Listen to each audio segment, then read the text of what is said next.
हाँ, बागी विधायक को लेकर एनएसआई छात्र जो है वे थोड़े उग्र हो गए, उसको लेकर क्या कहेंगे आप?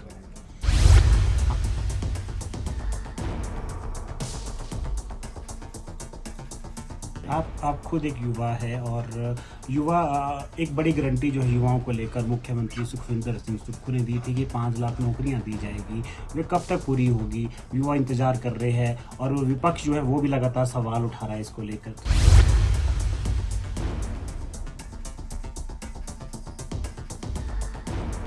आप कह रहे हैं कि भाई गारंटियों के बारे में, गारंटियाँ 5 साल के लिए थी और हमें गर्व है अपने नेतृत्व पे, मुख्यमंत्री पे और पूरे प्रदेश के नेतृत्व पे, जिन्होंने 1 साल के अंदर वो 5 गारंटियाँ पूरी कर दी।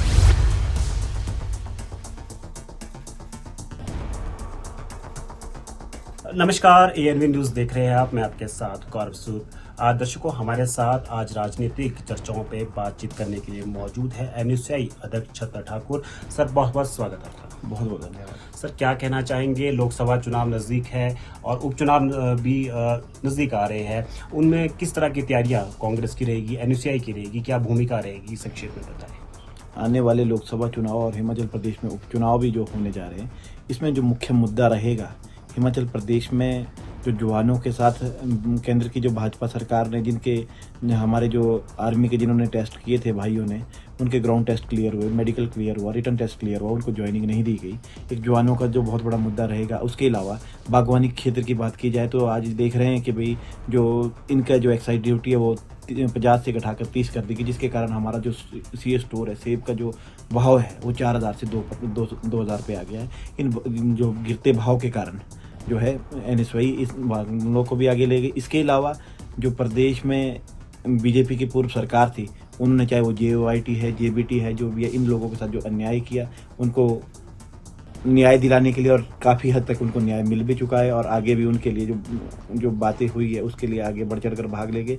इसके अलावा जो 15 लाख की जो योजनाएं थी कि हर आदमी के खाते में 15 लाख आएगा, 2 करोड़ नौकरियां आएंगी, उसके बारे में भी लोगों को उजागर किया जाएगा। और सबसे बड़ा जो इस टाइम एजेंडा रहेगा केंद्र सरकार के खिलाफ कि भी इलेक्ट्रोल बॉन्ड जो भाजपा ने एक चंदा देकर धंधा दिया है, उसको भी उजागर करेगी। क्योंकि जब सबसे पहले जिस इलेक्शन कमिश्नर ऑफ इंडिया ने जो ये बात उठाई थी, उसके ऊपर दबाव बनाया गया और उनका रिज़ाइन लिया गया। आप देखिए कि ये देश में क्या हो रहा है कि सुप्रीम कोर्ट के जो जज है वो भी सेफ नहीं है, वो भी रो के प्रेस कॉन्फ्रेंस कर रहे हैं।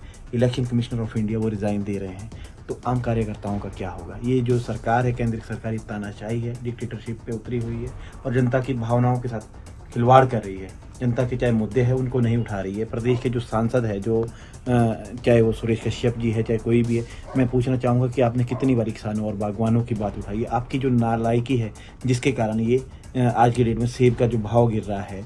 और प्रदेश में एक चीज़ और पूछने की जो सबसे बड़ी बात है कि जब प्रदेश में बहुत बड़ी आपदा आई, प्रदेश के मुख्यमंत्री ने अपनी जमा पूंजी को बांट दिया, लोगों ने अपने गुल्लक तोड़ के पैसे दिए। क्या प्रदेश के जो सांसद हैं उन्होंने कहाँ लोगों के लिए आए, लोगों के लिए खड़े रहे? और आज किस मुंह से वो वोट मांगने आ रहे हैं? जब प्रदेश में आपदा थी उस टाइम तो आप आए नहीं, जनता का हाल पूछने नहीं आए, और आज किस मुंह से आप वोट मांगेंगे? और हमें गर्व है अपने मुख्यमंत्री पे, जिन्होंने अपनी जो है जितनी निधि थी वो जनता को दान दी। और जनता के ऊपर भी गर्व करते हैं हिमाचल प्रदेश की जनता ने, जिन्होंने जितना केंद्र सरकार से आया उससे ज़्यादा स्वयं इकट्ठा करके प्रदेश के जो मुख्यमंत्री जो योजना में, जो मुख्यमंत्री के सीएम रिलीफ फंड में जमा किया। तो हमें गर्व है उस जनता पे जो हमारे प्रदेश के मुख्यमंत्री के साथ और पार्टी के साथ खड़ी है। इसी बीच विपक्ष सवाल उठा रहा है आपकी गारंटियों को लेकर, चाहे वे महिलाओं को 1500 देने की बात हो, ओपीएस की बात हो और तमाम वो गारंटियां। अब वो नई गारंटी की बात कर रहे हैं कि गोबर नहीं खरीदा गया, इस तरह की तमाम बातें कर रहे हैं। और महिलाओं को 1500 रुपये देने पर बात कर रहे हैं कि पहले कहा गया था कि सभी महिलाओं को 1500 दिए जाएंगे। अब इसमें जो कैटेगरी रख दी गई है महिलाओं को 1500 रुपये देने के लिए, और इसे जो है चुनावी लॉलीपॉप भी बताया गया है, चुनावी स्टंट बताया गया। इन सब पे आप क्या कहेंगे? सर, सबसे पहले तो ओपीएस की बात करें, ओपीएस पहली कैबिनेट में हुई। दूसरी बात, अगर 1500 की बात करें तो 1 साल के बाद जब बजट पेश किया गया, उसमें हमने देखा कि राज्य सरकार में जो इजाफा हुआ, जनता के जो पैसा, जो क्योंकि बेईमानी के जो भ्रष्टाचार के चोर दरवाजे बंद किए गए, उसके कारण जो इजाफा हुआ 1500 की जो इंदिरा सम्मान निधि जो महिलाओं के खाते में डालनी थी। और एक जो भाजपा के जो विधायक है, भाजपा के नहीं कांग्रेस के जो बिके हुए विधायक थे, उनकी कॉन्स्टिट्यूंसी से शुरू हुई थी। इसके अलावा जो आप कह रहे हैं कि भाई गारंटियों के बारे में, गारंटियाँ 5 साल के लिए थी और हमें गर्व है अपने नेतृत्व पे, मुख्यमंत्री पे और पूरे प्रदेश के नेतृत्व पे, जिन्होंने एक साल के अंदर वो 5 गारंटियाँ पूरी कर दी। चाहे उसमें ओपीएस है, चाहे आपके 1500 की योजना है, चाहे आपके स्टार्टअप योजना है, चाहे अगर आप देखें तो दूध की भी जो बात की जाए तो दूध भी आज की डेट में जो गाय का दूध है लगभग 45 से 50 रुपये पर लीटर बिक रहा है। तो आने वाले समय में जो हमने 80 रुपये की बात की, तो आप देखिए कि उसको एक बढ़ता कदम है किसानों को, क्योंकि मैं खुद एक किसान परिवार से आता हूँ। मुझे पता है कि भाई खेती बाड़ी क्या होती है, बागवानी क्या होती है, तो उस दर्द को भी हम समझते हैं। और जो नरेगा की जो बात की जाए, मनरेगा की बात की जाए कि भाई हमारे गांव की माताएं बहन ने जो सबसे बड़ी, क्योंकि बीजेपी ने तो सबसे बड़ी इसको नाकामी बताया, तो आज सारी चीज़ें मनरेगा के थ्रू कर रही है, तो उसमें भी 60 रुपये का इजाफा किया गया। आपका जो सेब है, जो खराब सेब होता है, उसमें जो है पहली बार 1.5 रुपये का इजाफा किया गया। इसके अलावा प्रदेश में चाहे वो युवाओं के लिए, क्योंकि आप देखिए कि उस बजट में जो मुख्यमंत्री जी ने जो बजट पेश किया है वो युवाओं के लिए, जो किसानों के लिए, बागवानों के लिए और जो स्पोर्ट्समैन के लिए है, क्योंकि पहले स्पोर्ट्समैन में भी कोई वो चीज़ें नहीं होती, स्पोर्ट्समैनों के लिए भी काफ़ी ज़्यादा इजाफा किया है। इसके अलावा कंप्यूटर टीचर है, एसएमसी है, उनको नीति के तहत भी लाया गया और उनके जो वेतनमान है उसमें भी लगभग 2000 रुपये का इजाफा किया गया। अगर पिछली प्रदेश सरकार की बात की जाए, पिछली प्रदेश सरकार में तो जो या तो पेपर होते नहीं थे, होते तो पेपर लीक हो जाते, लीक नहीं होते तो कहीं ना कहीं रिजल्ट रुकते थे, जिसके कारण हमें भी एक साल में उन दिक्कतों का सामना करना पड़ा उनके रिजल्ट क्लियर करने के लिए हमें काफ़ी टाइम, क्योंकि इन्होंने तो इनके जो, आप बताइए कि भाई सबसे बड़ा फैसला जो मुख्यमंत्री जी का वो था कि उन्होंने जो मुख्यमंत्री जी ने जो हमीरपुर बोर्ड है उसको भंग कर दिया गया। वहाँ पे आप देखिए कि भाई शरेआम धांधलियाँ हो रही थी, शरेआम पेपर बिक रहे थे, उस पर आपने कुछ नहीं बोला। आपने देखे कि भाई यहाँ पे जब प्रदेश में इनकी सरकार थी, हिमाचल प्रदेश यूनिवर्सिटी में लगभग 200 से 250 जो अवैध नियुक्तियाँ की गई, जिस यूनिवर्सिटी का वाइस चांसलर ही अवैध तरीके से रहा। और बाकी चीज़ें छोड़ो कि आज की डेट में गवर्नर साहब ने जो है सरदार पटेल यूनिवर्सिटी मंडी में वाइस चांसलर की नियुक्ति की। 100 लोगों ने आवेदन किया, उनको नहीं चयनित किया, एक बाहर से आया और उनको चयनित किया, वाइस चांसलर बनाया, और वो कहते हैं कि भाई मुझे तो पता ही नहीं, मेरा तो अभी कार्यकाल है।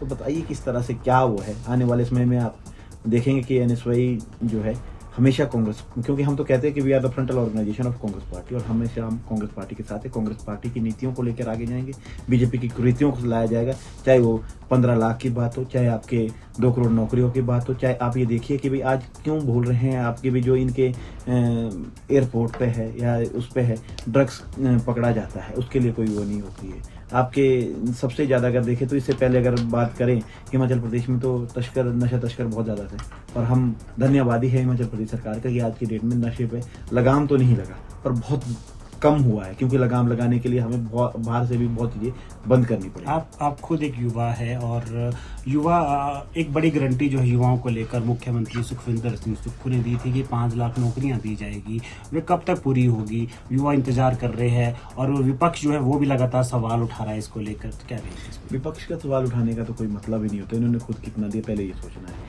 और आने वाले समय में जब कांग्रेस पार्टी की सरकार आई है तो हमारा दायित्व बनता है उनको पूरा करना। पहले इनका जो पिछले 5 सालों से जो इन्होंने घोटाले किए या कुछ और किए वो खत्म किए जाए, क्योंकि आपने देखा कि चाहे वो 817 हो, JOIT की बात हो, JBT की बात हो, हर जगह इनका घोटाला था। हर जगह इन लोगों ने अपने लोगों को पसंदीदा उन लोगों को बाहर करके, क्योंकि मेन चीज़ क्या है कि बेगुनाह जो है वो कोई फंसना नहीं चाहिए, और जो गुनहगार है वो कोई बचना नहीं चाहिए। इस मुहिम को लेकर आने वाले समय में आपने देखा कि 20,000 पोस्टें तो कैबिनेट ने अप्रूवल दे दी है, और आने वाले समय में भी भर्ती भी की जाएगी। और आपका चाहे ये पिछली अगर देखी जाए तो पहली बार जो है कॉलेज कैडर में इतने प्रोफेसर जो असिस्टेंट प्रोफेसर के इंटरव्यू हुए, चाहे वो और चीज़ें हैं तो वहाँ पे हो रही है। और इसमें मैंने पहली बार ये देखा कि भी आम लोगों के, आम घराने के और मेहनती लोग जो है वो लग रहे हैं। जी, तो जो आने वाले उपचुनाव हो या लोकसभा चुनाव जो आने वाले हैं, क्या लगता है कांग्रेस जो है 4 सीटों पर जीत हासिल करेगी? और उपचुनाव की भी अगर इसमें बात जोड़ दी जाए, अब हिमाचल प्रदेश में ट्रेंड बदल चुका है। चाहे वो बीजेपी की सरकार में उपचुनाव हुए, उस टाइम भी यहाँ पे कांग्रेस की जीत हुई, जो चुनाव हुए उसमें भी हुई। इसका कारण ये कि बीजेपी के लोगों से जो जनता का विश्वास उठ गया है। आपको देखिए कि भी यहाँ पे ना किसानों की बात करें, किसान परेशान है, बागवान परेशान है, आपका युवा परेशान था। क्योंकि अगर बात करें कि आप ये कह रहे हैं कि 5 लाख लोगों को जो रोज़गार की बात है, आप देखिए कि 10 साल हो गए हैं, 2 करोड़ हर साल की नौकरियों की गारंटी थी। ये प्रदेश के जो देश के प्रधानमंत्री जी की गारंटी थी कि 2 करोड़ नौकरी की गारंटी। नौकरी देना तो अलग है, कोविड के टाइम में नौकरी चली गई, रोजगार छिन गया, लोग जो है कोविड में बेरोजगार हो गए। इस तरह की जिस तरह से कोविड आया उसी तरह से उससे बड़ी आपदा हिमाचल प्रदेश में आई। उस टाइम सीखना चाहिए उन्हें कि प्रदेश के जो मुख्यमंत्री हो किस तरह से परिस्थितियों से लड़े। ठीक है। अंतिम सवाल आपसे लेंगे। आज दिन के समय जो है शिमला में एक हंगामा भी देखने को मिला, जहां बागी विधायक को देकर एनयूसी छात्र जो है वे थोड़े उग्र हो गए, उसको लेकर क्या कहेंगे आप? आज हिमाचल प्रदेश एनएसयूआई द्वारा रिज मैदान पे प्रदेश के यशस्वी मुख्यमंत्री श्री सुखविंदर सिंह सुक्खू जी के जन्मदिन के उपलक्ष्य पर एक ब्लड डोनेशन कैंप का आयोजन किया गया था। वहाँ पे सामने जैसे ही रवि ठाकुर जी को देखा, तो क्योंकि एक कार्यकर्ता है वो भावनात्मक रूप से पार्टी से जुड़ता है, तो रवि ठाकुर जी और इनके साथ जो 5 और अन्य थे, उन्होंने कार्यकर्ताओं की भावनाओं के साथ खिलवाड़ किया, उनके काम पे, उनकी दिन रात की मेहनत पे ठेस लगाई और लोकतंत्र की हत्या की। उसके कारण इनका घेराव किया गया और आने वाले समय में एनएसयूआई इसका और भी बढ़ चढ़कर भाग देगी। एनएसयूआई के अलावा भी प्रदेश की जो जनता है, उनका क्या कसूर है जिन्होंने इनको चुनकर भेजा। अब देखिए कि शाम को ये हमारे पार्टी के जो शीर्ष नेतृत्व उनके साथ डिनर करते हैं, सुबह ब्रेकफास्ट करते हैं, फिर हमारे पार्टी के जो कैंडिडेट है उनको हराते थे। अगर मान लो किसी से इनकी नाराजगी थी, तो परिवार में किसकी नाराजगी नहीं होती, किसकी लड़ाई नहीं होती है, अंतरकलह किसकी नहीं होती। तो बैठ के परिवार में जो मसले, वो परिवार के मसले परिवार में सुलझाए जाते हैं। लेकिन इन लोगों को जो हमें सुनने में आ रहा है, जानने में आ रहा है कि प्रलोभन दिए गए और एक बहुत बड़ी राशि का जो लालच था, बहुत बड़ा जो है धन के चक्कर में ये पार्टी के साथ गद्दारी कर गए। पर जनता के साथ इन्होंने पार्टी के साथ गद्दारी तो की, पर उस जनता ने जिन्होंने इनको चुनकर भेजा था, उनकी उम्मीदों के साथ भी खिलवाड़ किया, लोकतंत्र के साथ भी खिलवाड़ किया। तो क्या सार्वजनिक स्थानों पे इस तरह का प्रदर्शन होना चाहिए, आपको क्या लगता है? देखिए, सार्वजनिक स्थानों पे इस तरह का प्रदर्शन नहीं होना चाहिए, पर इन लोगों को भी एक चीज़ सोचनी चाहिए कि भाई लोगों के दिलों के साथ, लोगों की भावनाओं के साथ खिलवाड़ करना एक अन्याय है। अगर आपको कोई ऐसी आपत्ति थी तो आप बात करते, शीर्ष नेतृत्व से बात करते, सामने से आप बताइए कि अगर इनकी नाराजगी हो तो खाना खाने क्यों आए, वहाँ पे बैठ के शाम को मीटिंग में क्यों आए। शाम को बढ़िया से मीटिंग में आए, सब कुछ किया और अगले दिन उन्होंने धोखा दिए, धोखेबाज है। और जो आज जिनका घेराव किया है उनका, वो तो आज भी चौथे सिंबल में चुनाव लड़ रहे हैं। पहला चुनाव उन्होंने इंडिपेंडेंट लड़ा था, उसके बाद उन्होंने एनसीपी से लड़ा था, उसके बाद ही कांग्रेस पार्टी के, आज भाजपा के। जो हमारे नहीं हो तो आप बताइए। और जो खुद गांधी, नेहरू और पटेल की विचारधारा के लिए बोलते थे कि भी सबसे बड़े गांधीवादी मैं हूँ, गांधी विचारधारा को करने के लिए ये कहते हैं कि प्रदेश में जो है राम मंदिर, मैंने पिछले कुछ दिनों पहले शांता कुमार जी की एक वाइट सुनी थी, जिसमें मुझे बहुत अच्छा लगा। भले वो पार्टी दूसरी पार्टी के, लेकिन वो एक अच्छे वक्ता और बहुत जो है इंटेलिजेंट इंसान है, जिन्होंने कहा कि राम मंदिर बनाने से कुछ नहीं होगा, राम के सिद्धांतों को अपनाना होगा। राम राज में इन्होंने रावण के सिद्धांतों को अपनाया हुआ है, छल कपट द्वेष।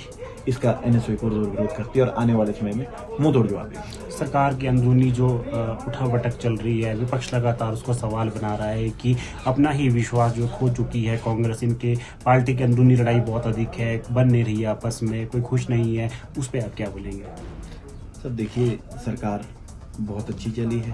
अगर सरकार की अंदरूनी लड़ाइयाँ होती या कुछ और इस सरकार में आपस में नहीं होती, वो बैठ के सुलझाए जाते हैं। और इसकी जो है, इसके बारे में बीजेपी को सोचने की ज़रूरत नहीं है। अगर आप देखें तो अभी बीजेपी में क्या इनफाइट नहीं है, बीजेपी के नेताओं में इनफाइट नहीं है। आप देखिए पिछले उसमें प्रदेश जो राष्ट्रीय अध्यक्ष है इनके, वो क्या नाम, राजनाथ जी के सामने मतलब नमस्ते करते और उनकी वो नमस्ते भी नहीं सुनते। अगर आप इन अंदरूनी कला की बात करें तो जयराम जी ने तो केएल ठाकुर को धक्का दिया था नालागढ़ में। आज किस मुंह से वो उन्हें पार्टी का प्रत्याशी बना रहे हैं? देखिए इनका दोलगरपन क्या है। तो कांग्रेस आश्वस्त है अपनी जीत के लिए? पूर्ण रूप से आश्वस्त है और आने वाले समय में ये जो हमारी 40 की संख्या ये भी बढ़ेगी। तो दर्शकों, ये थे हमारे साथ छत्ता ठाकुर, जिन्होंने खुलकर संवाद किया और हमारे साथ चर्चा की सभी राजनीतिक समीकरणों पर, और कहा कि आने वाले लोकसभा चुनाव हो या उपचुनाव हो, कांग्रेस पार्टी पूरे जोश के साथ उतरेगी और जो भी उनकी किए गए कार्य है बीते 1.5 साल के अंदर, जो भी इनकी गारंटियां थी, उसको लेकर जनता के बीच में जाएगी। और विपक्ष ने भी जो है अपने वादे किए थे, उसको लेकर भी जनता के बीच में जाएगी। बहरहाल ANV न्यूज़ के लिए राजधानी शिमला से गौरव सूद, नमस्कार।